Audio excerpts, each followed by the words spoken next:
بلخ ولایت کې د چاپیریال د ککړتیا مخنیوي او د ځمکې لاندې د اوبهیزو سرچینو د ساتنې په موخه د دغه ولایت د ګورمار په دښته کې د فاضله اوبو د تصفیې لومړنۍ فابریکه ګټې اخیستنې ته وسپارل شوه.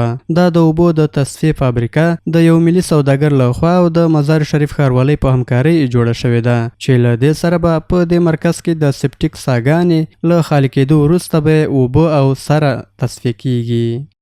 فاضلاب شهری که از شهر جمع میشد به اطراف شهر به شکل پراکنده به هر جای تخلیه میشد و باعث آلودگی یا با هوا و محیط زیست شده بود و ما خواستیم این معضله را مدیریت بکنیم. یک تصفیه خانه مدرن فعلا به سطح شهر ساختیم. ما این را مدیریت کردیم، یک تصفیه خانه جور کردیم در دشت گورمار که بعد از این تماما یا اوجا میرن آب تصفیه شده از این در زمین‌های زراعتی استفاده میشه که هم میتونه با آبهای زیر سطحی هم کمک بکنه، چون فعلا از چاهای کوبه استفاده میکنن.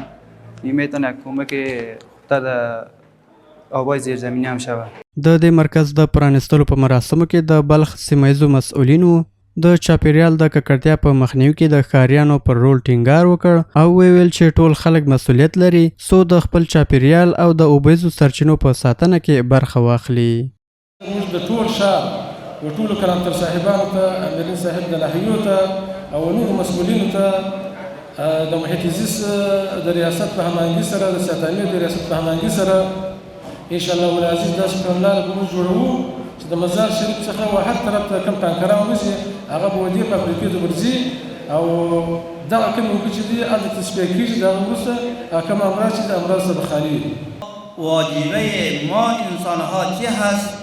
باید حفاظت از آب و خاک و هوا باید ما حفاظت بکنیم. هیچ وقت اگر خدای نخواسته ما آب را آلوده بسازیم ما به جان خود هم ضرر رسانیدیم، به انسانهای دیگر و مسلمانهای دیگر هم ضرر رسانیدیم و همچنان برای دیگر مخلوقات الله تعالی.